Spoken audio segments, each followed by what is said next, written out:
بسم الله الرحمن الرحيم الحمد لله رب العالمين والصلاة والسلام على سيدنا محمد وعلى آله وصحبه أجمعين.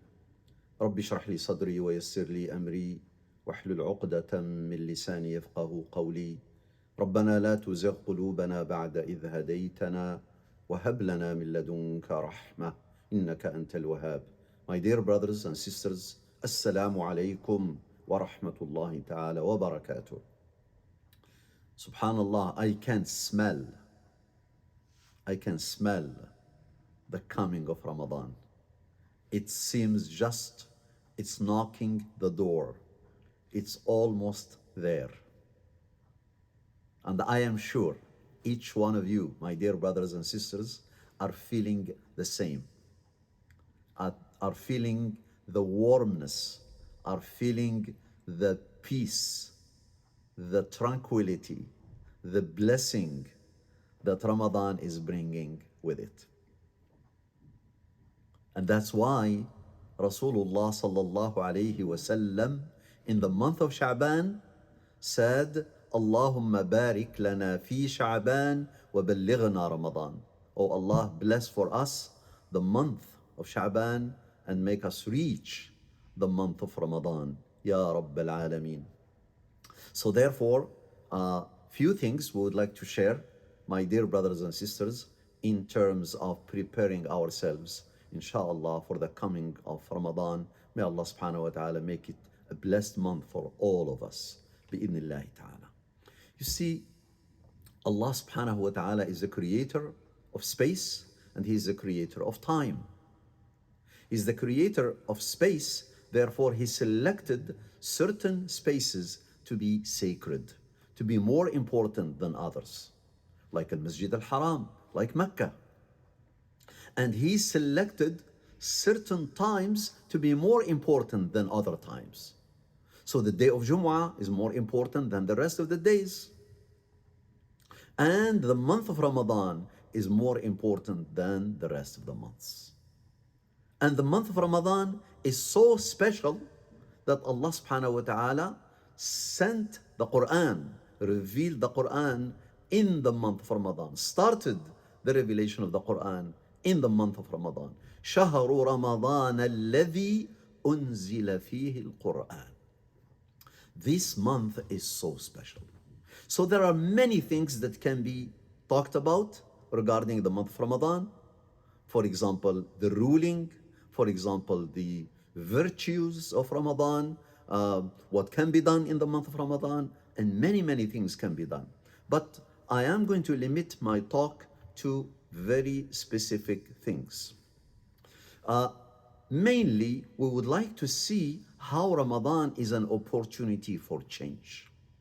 So I am going to focus on the element of change that the month of Ramadan is going to offer us.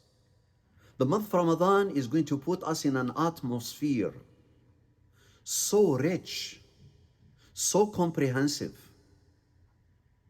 so tense positively, to really motivate us to change at all levels. At the mental level, at the spiritual level, at the emotional level, at the social level, and even at the physical level. And we can focus on each one of them and be able to see how, if we really perform Sawm the way it should be, how we can benefit in each of these 5 areas. Because the human being is very complex. We cannot think of one area in complete separation from the others. As we are focused in Ramadan about the physical part of it, which is staying away from food and drinks, but actually there is so much in Ramadan that is addressing our emotions. There is so much in Ramadan that is really affecting our mental level, our spiritual level, which is the target. Because Allah subhanahu wa ta'ala said, يا أيها الذين آمنوا, Allah subhanahu wa ta'ala said, كتب عليكم الصيام كما كتب على الذين من قبلكم لعلكم تتقون.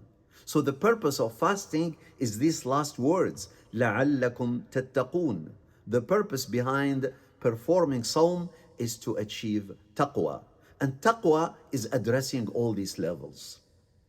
To shield ourselves from the anger of Allah subhanahu wa ta'ala.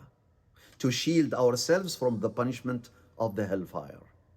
To really promote within us the ability to obey Allah subhanahu wa ta'ala, to love Him, to get closer to Him, to do that which pleases Him and stay away from that which displeases Him.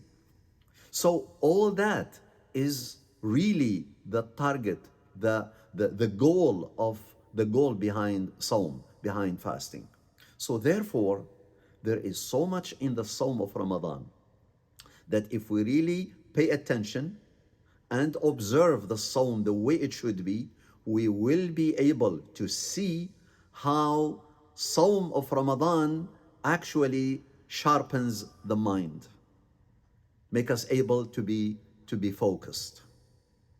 That's at the mental level, and there is more to say. How we can see that actually in the month of Ramadan we will be able to be rich, to be more expanded socially. We will be able to have better relationships during the month of Ramadan, positive relationships. We can see during the month of Ramadan how the Sawm itself, the fasting itself, is actually like a school of training us how to have control over our emotions, how we will be able to channel our emotions positively. And the month of Ramadan is such a beautiful month in which we can grow spiritually. Again, my dear brothers and sisters, as I said, in each one of these categories, there is so much to be said. So let's prepare ourselves to learn and practice and implement bi'idhnillahi ta'ala. So hopefully there will be few more messages. This is meant to be as an introduction, and there will be few more messages inshallah to come if Allah subhanahu wa ta'ala give us the ability to explain a little further in each one of these categories and give few examples of how Ramadan, how the fasting of the month of Ramadan will help us mentally, spiritually, emotionally, socially, and physically. Bi-idhnillahi ta'ala. May Allah subhanahu wa ta'ala make it easy for us to fast the month of Ramadan. May Allah subhanahu wa ta'ala make it a blessed month for all of us. And may Allah subhanahu wa ta'ala grant us reward of fasting, and grant us reward of qiyam and reading the Quran, and make us of those who will be freed from the hellfire. آمين يا رب العالمين وجزاكم الله خيرا وبارك الله فيكم سبحانك اللهم وبحمدك نشهد أن لا إله إلا أنت نستغفرك ونتوب إليك والسلام عليكم ورحمة الله تعالى وبركاته.